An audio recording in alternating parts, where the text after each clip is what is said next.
Homage to Buddha Shakyamuni, homage to Manjushri, homage to all the lineage masters. The supreme, profound and subtle Dharma is rarely encountered in eons. Now we hear and follow it. May we realize the Tathagata's meaning. To liberate beings, please generate bodhicitta before teaching. Now let us continue our study of the Bodhicharyavatara, Ocean of Good Explanations. Previously, we finished 2 chapters. In the first chapter, we discussed the benefits of bodhicitta. The second chapter is called the Confession of Negativity. Within the second chapter, Confession of Negativity, we have already covered the branches of offerings, prostration, taking refuge, and confession. Why is this chapter called the chapter on confession of negativity? Although other branches are discussed, the main focus of this chapter is the practice of confession. That's why it's called this name. We have now finished studying the second chapter.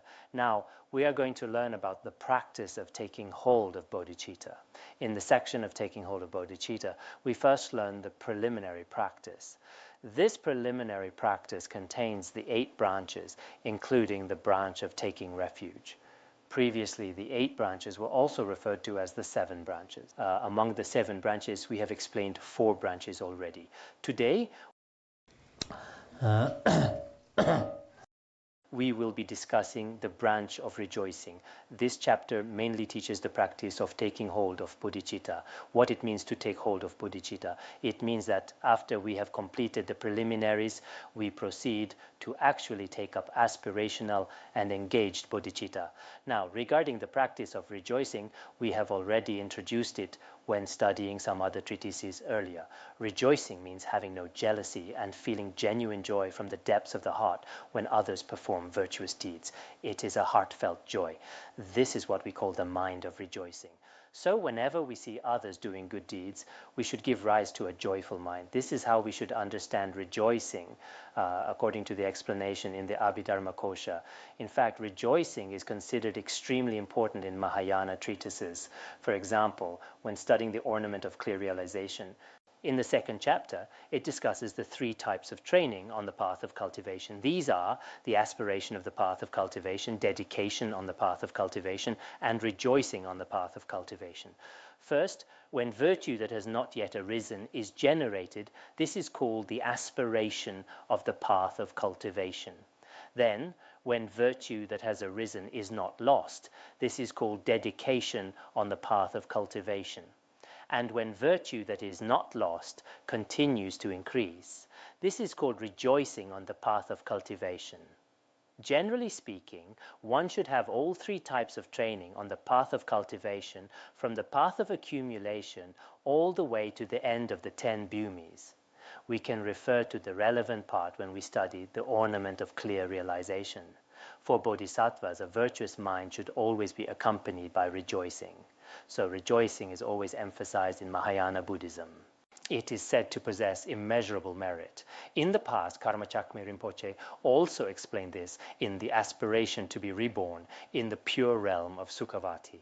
If, when we hear of others practicing virtue, we do not give rise to jealousy or ill will, but instead sincerely and wholeheartedly rejoice in their virtue, then, as the Buddha taught, we will obtain the same amount of merit as they have. So, the merit of rejoicing is indeed extremely great. There are also stories in the sutras illustrating this point, which I have shared before. In ancient India, when King Prasenajit invited the Buddha for a meal, there was a poor woman who rejoiced in King Prasenajit's virtuous actions. The merit she accumulated by rejoicing in the king's offering to the Buddha is truly immeasurable. After she rejoiced the merit, the Buddha told King Prasenajit, "The merit you gain today is not as great as that of the poor woman." In other words, the poor woman's merit far exceeded that of the king. At last, the Buddha dedicated all merits to the poor woman. We have studied this story before. We should understand that rejoicing in others' virtue is not always that easy. Sometimes it may seem simple, but at other times it can be quite challenging to put into practice. Often, when we see others performing virtuous deeds or experiencing happiness, it is not always easy to feel genuine joy without jealousy, anger, or regret. To genuinely rejoice in others can indeed be difficult. So after studying this treatise, whenever we see any virtuous action or merit, we should change our mindset and see if we can give rise to a pure, non-jealous mind toward others. This is extremely important. So today's discussion on rejoicing is divided into two aspects: rejoicing in worldly virtue and rejoicing in transcendent virtue. Alternatively, according to the classification of other great masters, rejoicing can also be divided into three aspects: rejoicing on the path of the lower capacity, the middling capacity, and the higher capacity, or it can be understood as lower, middle, and higher levels of rejoicing. This is another way to understand it. First, let's talk about what is meant by rejoicing in worldly virtue. In the verse, it is stated as follows: "Delighted, I rejoice in virtue, respite from the pains of lower realms, and in those who suffer dwelling in happiness." This means that as Mahayana practitioners, we should, from the depths of our hearts, rejoice in all sentient beings. Here, all sentient beings refers to those experiencing immeasurable suffering in the lower realms. We hope that their suffering in the lower realms will cease as soon as possible and for them to find relief. We also wish for these beings to attain the result of the happiness of human and celestial realms. There are two aspects that we should rejoice in. In fact, what we are discussing today includes both rejoicing in causes and rejoicing in results. First, regarding rejoicing in causes in the worldly virtue. Some people fear falling into the lower realms and are searching for ways to be liberated from the lower realms. What are they seeking? The practices of the 10 virtuous actions, the 4 dhyanas, the 4 formless absorptions, and so on. They are engaging in the 10 virtuous actions, such as abstaining from killing and practicing life release, refraining from lying, from sexual misconduct, and so on. These are all virtuous deeds. Engaging in such virtuous actions is a skillful means to avoid falling into the lower realm. Whenever we see anyone practicing such virtue, we should rejoice from the depths of our hearts.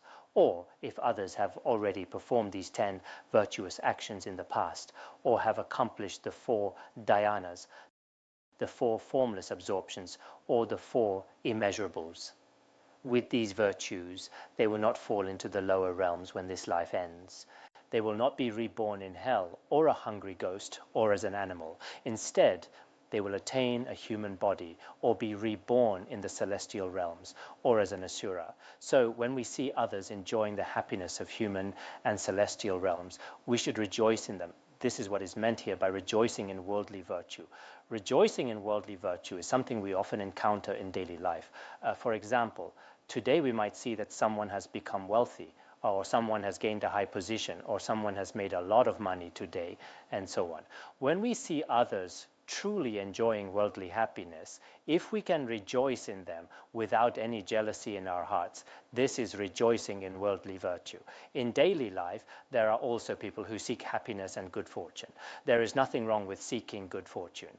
They accumulate merit in various ways. Some aspire to become wealthy in the future. Some aspire to attain the status of the 4 great heavenly kings, Brahma or Indra.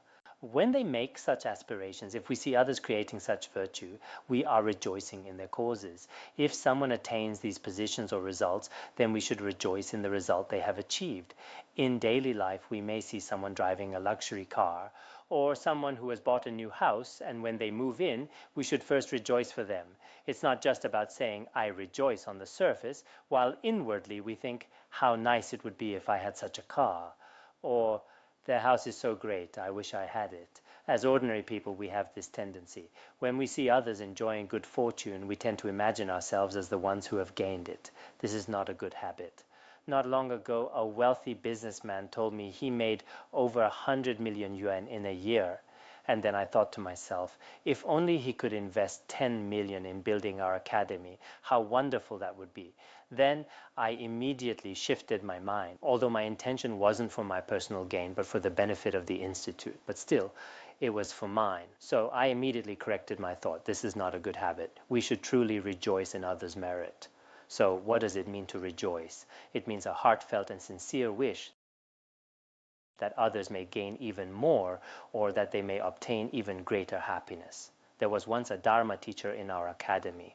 Whenever he heard that someone had wealth or saw others living in abundance or enjoying good health, he would always say, "Oh, how wonderful, I rejoice." You could tell from his expression that this was not just lip service. In fact, true rejoicing should be expressed through body, speech, and mind. Sometimes you can see it in a person's expression. They may have tears or goosebumps, or their whole body may show different signs of emotion. This is rejoicing with the body. Some people are not like this. Instead of just saying something like "Aijio," I rejoice in your offering to the Guru, I rejoice for you, there should also be a physical expression. Also, we should genuinely offer words of praise and admiration. We say things like, "What you've done is truly meritorious, you are truly remarkable," and so on. And then we should have a completely pure mind without any defilement to give rise to genuine joy.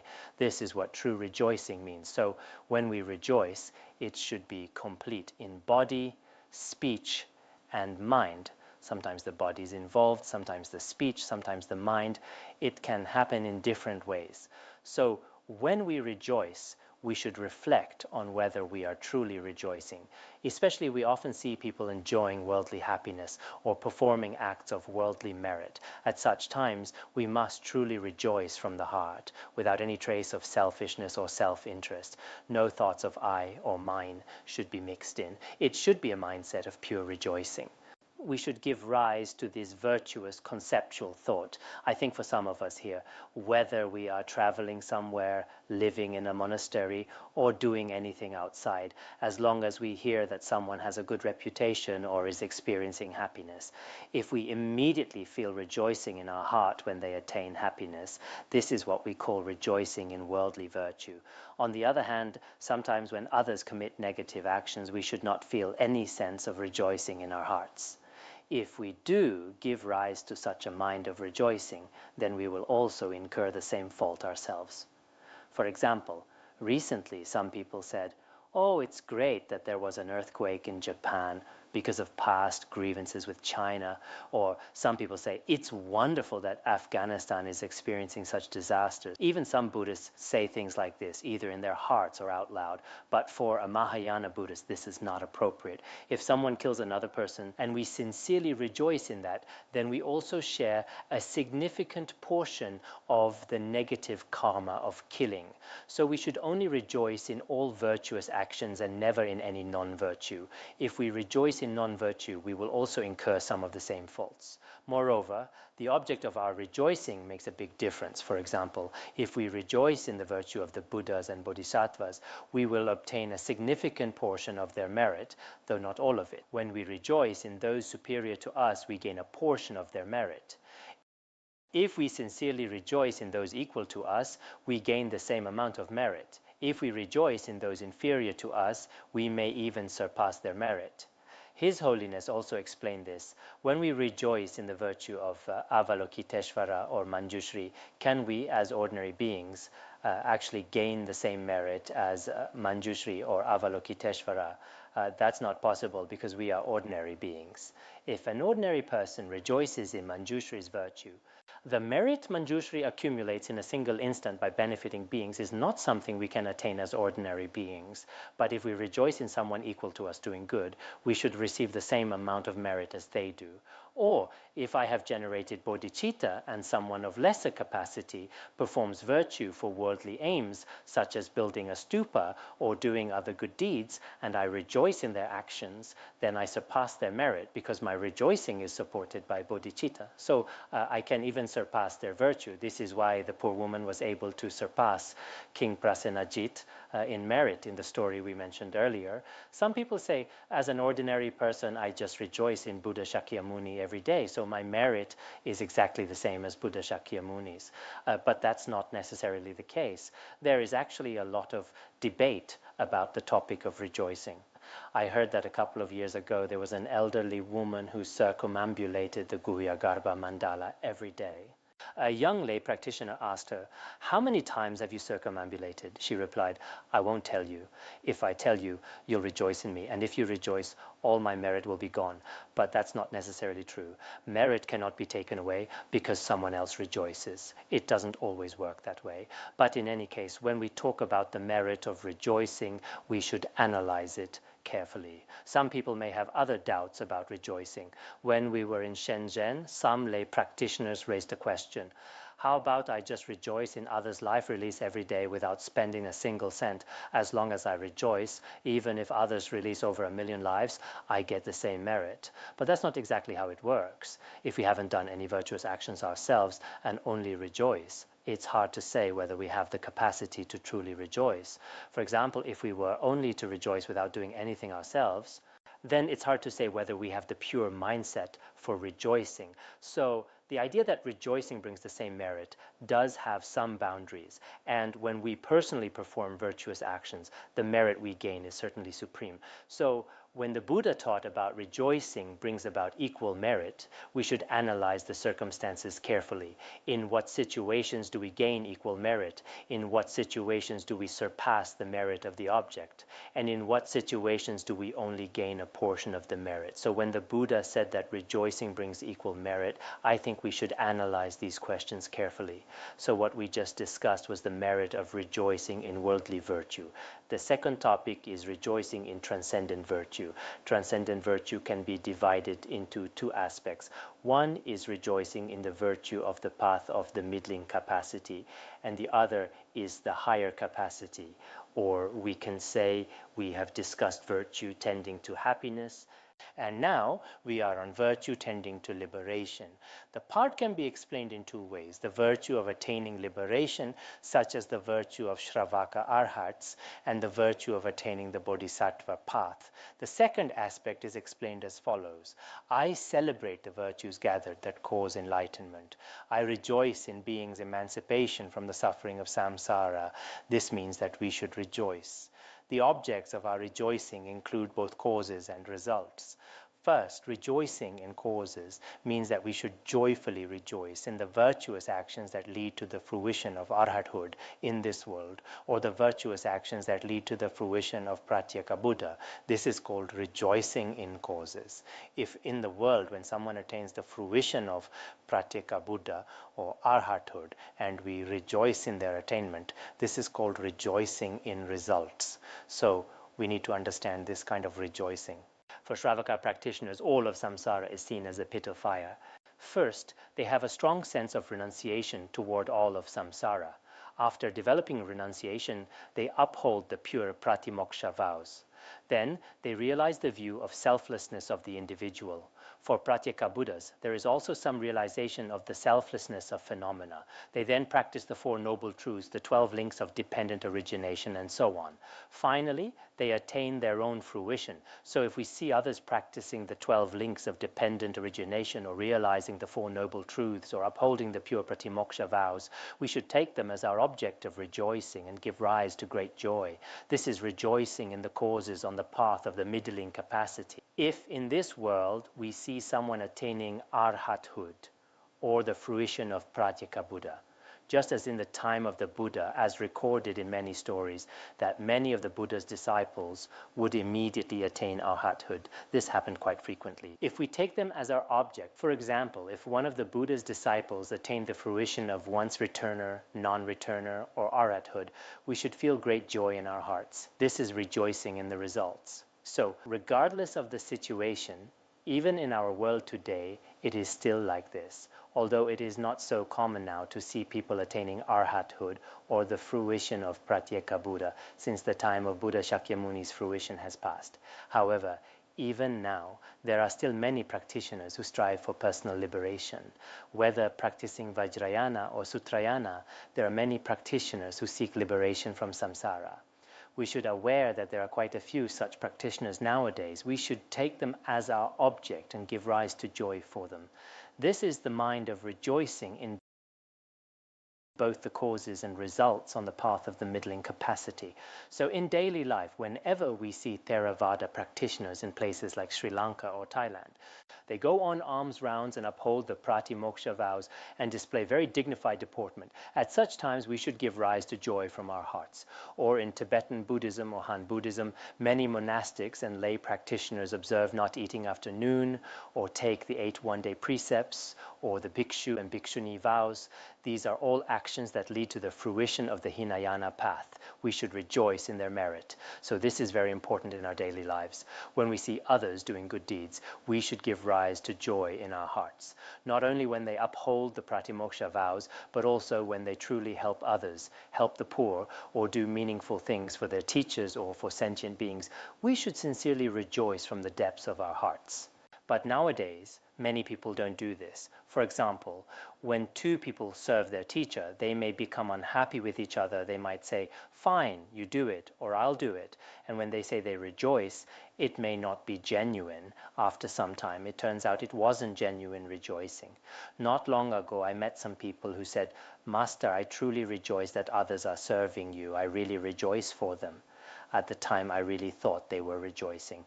But later, many conflicts started to appear. Then I realized, oh, it wasn't genuine rejoicing. So sometimes if we really can't rejoice in our hearts, I think it's better not to say nice things just for show.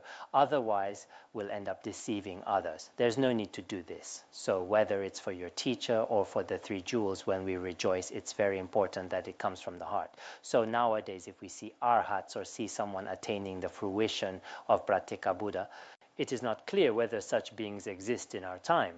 But when Master Suan Hua was teaching the chapter on the benefits of rejoicing in the Lotus Sutra, he told a story. An arhat traveled from India to the Han Chinese regions, and on the way he saw two young boys who were flying through the sky, displaying miraculous powers.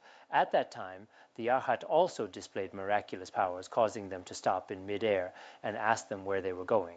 They replied, we are going to China to retrieve the tooth of the Bodhisattva Avatamsaka and bring them to India to make offerings in the Manjushri teaching hall. So they were preparing to take the teeth of Bodhisattva Avatamsaka. After they finished speaking, he let them go. Afterwards, the Arhat arrived in Chang'an, which was the capital of China at the time. The Arhat told the king this event. And the king's national preceptor was Master Qingliang, who had already passed away. This is also recorded in historical accounts. Master Qingliang had 40 teeth. Later, when they looked in his coffin, they found that 2 teeth were missing. Later, people regarded him as an incarnation of Bodhisattva Avatamsaka. There is this saying as well. From this story, we can see that in the era of Master Qingliang, which was not so long ago, there were still arhats appearing in the world. About 10 years ago, there was a Dharma teacher in Singapore who claimed to have attained the fruition of non-returner. He believed this himself. It's not clear whether it was true or not. In any case, when we see others attain arhathood or see others practicing such virtue, we must rejoice from the depths of our hearts. As mentioned earlier, the cause for enlightenment refers to both Shravakas and Pratyeka Buddhas. We know that all virtuous roots born of practicing the 10 virtuous actions or meditating on dependent origination and so forth are causes for enlightenment. We should rejoice in them. This is called rejoicing in causes. And if we rejoice in those who have transcended samsara and attained the fruition of Shravaka or Pratyeka Buddha, this is rejoicing in results. Now we finish the section of the rejoicing of the path of the middling capacity. Next, we discuss rejoicing on the path of the higher capacity in the protector's Buddhahood and the Bodhisattva's levels. I rejoice gladly in the ocean of bodhicitta that brings all sentient beings to happiness and gives them benefit. Here, it means rejoicing in the qualities of Mahayana Bodhisattvas. In all the attainments and immeasurable qualities of Bodhisattvas, from the 1st to the 10th Bhumi, we should wholeheartedly rejoice. For example, there are Buddha Shakyamuni, Buddha Amitabha, Medicine Buddha, and countless other Buddhas. Each Buddha possesses inconceivable qualities. We should rejoice in the merit and virtue of these Buddhas. And there are countless Bodhisattvas from the 1st to the 10th Bhumi. There are bodhisattvas like Manjushri, Avalokiteshvara, Mahastama Prapta, and so on. Every single instant, these bodhisattvas engage in limitless activities to benefit beings. Their own merit is also beyond words. We should also sincerely rejoice in these merits. This is rejoicing in results. From the perspective of causes, we should be free from any jealousy and joyfully rejoice in their generation of bodhicitta. That is, the intention that brings happiness to all sentient beings in the world, which is as vast as the ocean. With this intention, they engage in activities for the benefit of all sentient beings. So we not only rejoice in their intention, but also in their actual practice of the 6 paramitas and the 4 ways of attracting disciples, and all the myriad practices. This is from the perspective of action, so it's rejoicing in causes. In this world, there are countless great masters and realized beings who have attained the fruition of Buddha or Bodhisattva. We should also frequently rejoice in our hearts for them, whether we are reciting or practicing any dharma. There are countless Buddhas and Bodhisattvas in this world. We should also give rise to great rejoicing for their virtuous deeds and attainments. We also rejoice in those who have not yet attained the fruition of Bodhisattva, but are generating genuine and authentic bodhicitta. After generating bodhicitta, they will certainly help and benefit sentient beings in their actual conduct. So we should also rejoice in their mind and actions. The Buddha also taught in the sutras that the merit of generating bodhicitta at the very beginning is immeasurable. In the verse summary of the perfection of wisdom, the Buddha also said, Mount Meru in the 3rd order 1,000 world system can be measured, but the merit of rejoicing cannot be measured. This means even if all the Mount Merus in a 3rd order 1,000 world system were ground into the dust, we could still count and measure them one by one. But the merit of generating bodhicitta and rejoicing in virtue is immeasurable. Therefore, sometimes the truly inconceivable merit is found only in Mahayana rejoicing. On the surface, when we practice rejoicing in others' virtue tending to happiness is a kind of merit. Rejoicing in the virtue tending to liberation, such as the attainment of Shravakas and Pratyeka Buddhas, is also a kind of merit. And rejoicing in the causes and results of bodhisattvas is also a kind of merit. But there are great differences among these merits. If we take the Buddhas and bodhisattvas as the object of our rejoicing, or we rejoice in their bodhicitta and activities, then the merit is truly beyond measure. There are many teachings on the merit of rejoicing. For example, in the Avatamsaka Sutra, it uses the analogy of dust particles and teaches extensively on this topic. The Lotus Sutra mainly teaches the merit of rejoicing in hearing the Lotus Sutra. There is even a special chapter called The Merits of Rejoicing discusses this in great detail. In the King of Aspiration prayers, it says, with a heart full of delight, I rejoice at all the merits of Buddhas and Bodhisattvas, Pratyeka Buddhas, those in training and the Arhats beyond training, and every living being throughout the entire universe. This essentially covers everything we have discussed above. In other words, we should rejoice in the virtue of all sentient beings, of Shravakas and Pratyeka Buddhas, both those in training and beyond training, and of all the Buddhas and Bodhisattvas in the world. So when we rejoice in these merits, in fact, all the content of rejoicing is included here. Anyone can say, I rejoice in your merit verbally, but we must know things like what is the object of our rejoicing? When we give rise to the mind of rejoicing, what kind of attitude and conditions are required? These are things we must analyze. Studying the Dharma is not just about being able to recite some Buddhist terms. I think some people haven't studied the Dharma properly. Some people don't know how to practice rejoicing. When they see others practicing virtue, or when others truly experience happiness, they always have a mixed feeling in their hearts. This is not good. If someone else scores 100 on a test, I should rejoice. How wonderful. Even if I get 0 and someone else gets 100, I should still be happy for them. Or as a colleague of the same workplace, when another person made over $1 million, I actually lost a lot of money. At that time, I should feel happy for them, wishing they earn even more. Never think, they're making so much, I wish I could make more. Or, I hope they stop getting rich and let me get rich instead. May the 3 jewels bless me. If we think like this, it's not good. Sometimes it's not easy to practice rejoicing. Not long ago, many temples invited various lamas to hold consecration ceremonies and do many virtuous deeds. Sometimes I reflect on my own mindset and find that I can genuinely rejoice. For example, some great masters travel to different places and teach the Dharma to many sentient beings, helping them understand the principles of karma. When I hear about such virtuous actions, I truly feel a sense of rejoicing in my heart. I think, how wonderful. But sometimes when I hear about certain things, I'm not sure if I feel genuine rejoicing or just skepticism. Just the other day I heard that a Dharma assembly was held and some lamas were invited, but they required a fee of 700 or 500 yuan. And then they could teach Dzogchen and promise instant realization. Their disciples also had to pay a fee. Others told me, you should rejoice. But I just couldn't bring myself to feel genuine rejoicing.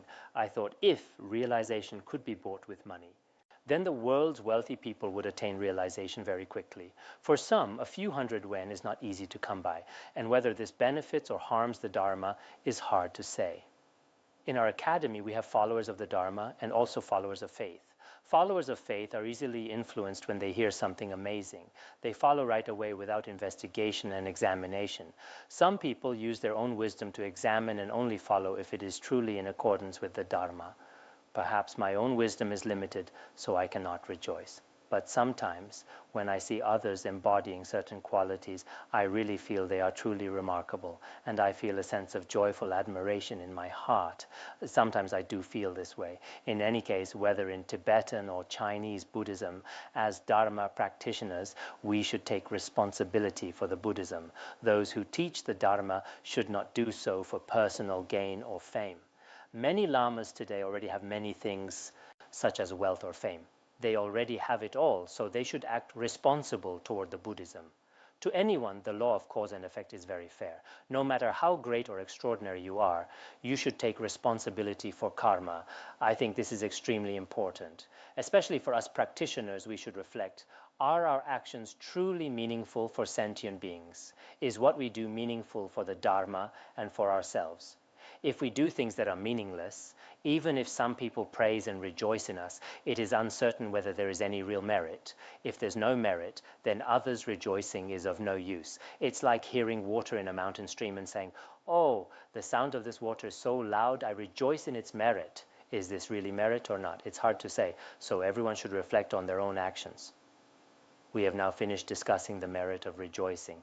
Next, let's discuss the sixth practice of the 7 branches. That is, requesting the Buddhas to turn the Dharma wheel. With my palms joined, I implore the Buddhas in all directions, light the lamp of Dharma in the gloom of ignorant beings' woes.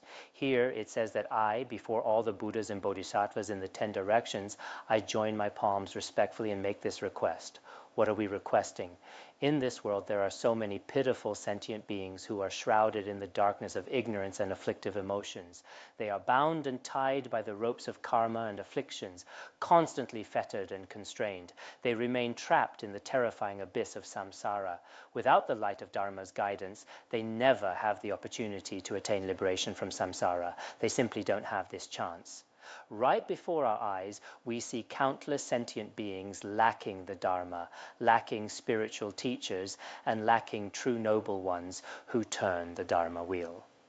Therefore, for the benefit of these beings, we should respectfully request before all the Buddhas and Bodhisattvas of the 10 directions that they turn the Dharma wheel. Historically, after Buddha Shakyamuni attained enlightenment, he remained silent for 49 days without teaching. When he abided in the forest, Indra and Brahma offered various offerings and requested him to turn the Dharma wheel.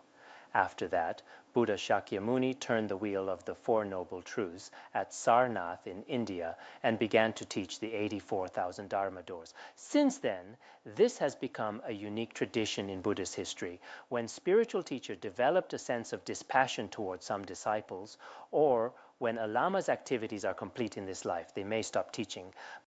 But if disciples with the auspicious connections and merit make requests, the teacher will again turn the Dharma wheel. So if there is a Buddha who have not yet turned the Dharma wheel, we should request him to turn the Dharma wheel. This brings tremendous merit. If there are lamas who have not turned the Dharma wheel, we should always request, regardless of who the teacher is.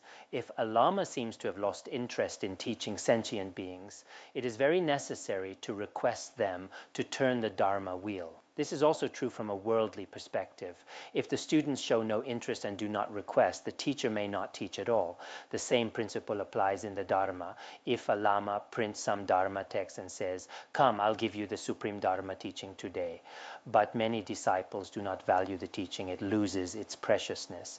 But if the Lama is a bit reserved and says, "I don't want to teach, I won't give you the transmission," then many disciples will respectfully request the teaching. After receiving respectfully requests, the Lama is willing to teach.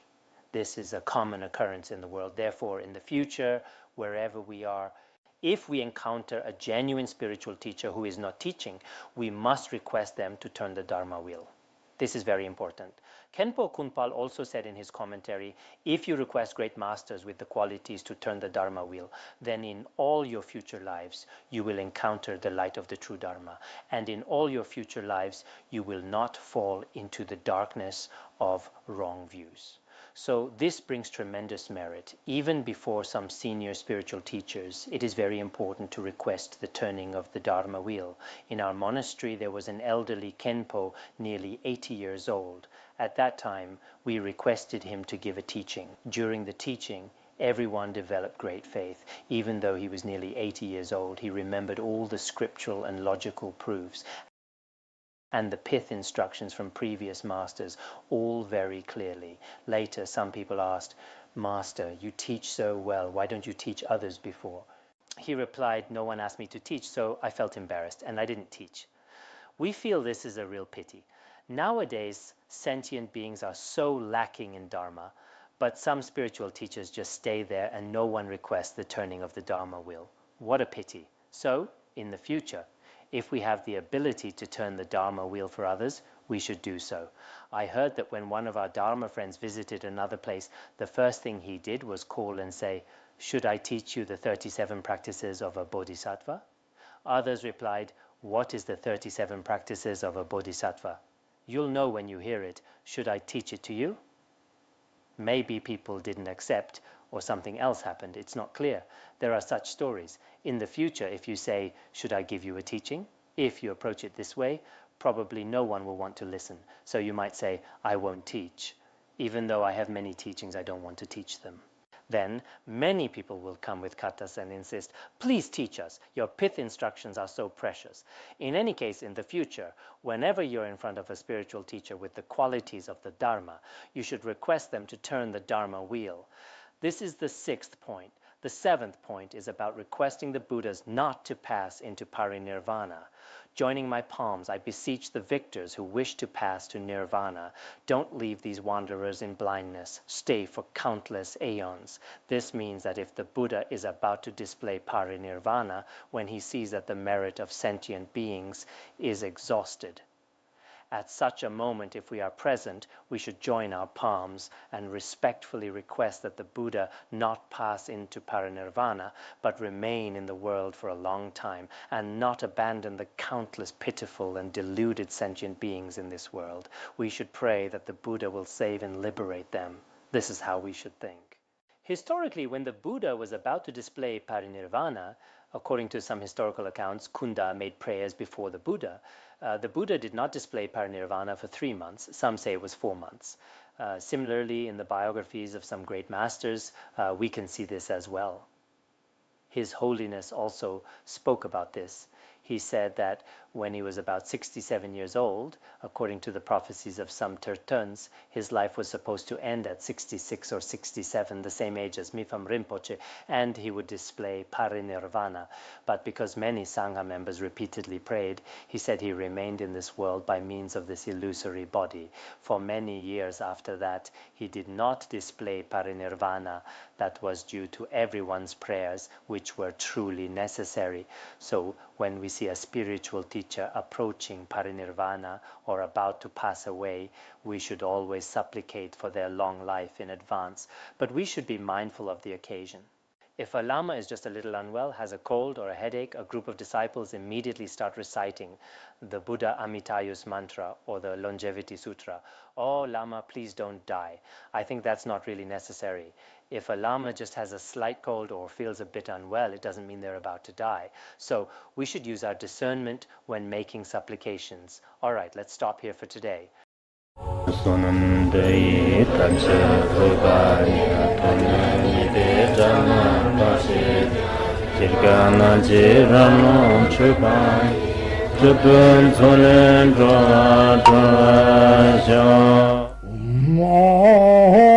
Bandara Badna Sodargye Bandara Badna Sodargye Bandara Badna Sodargye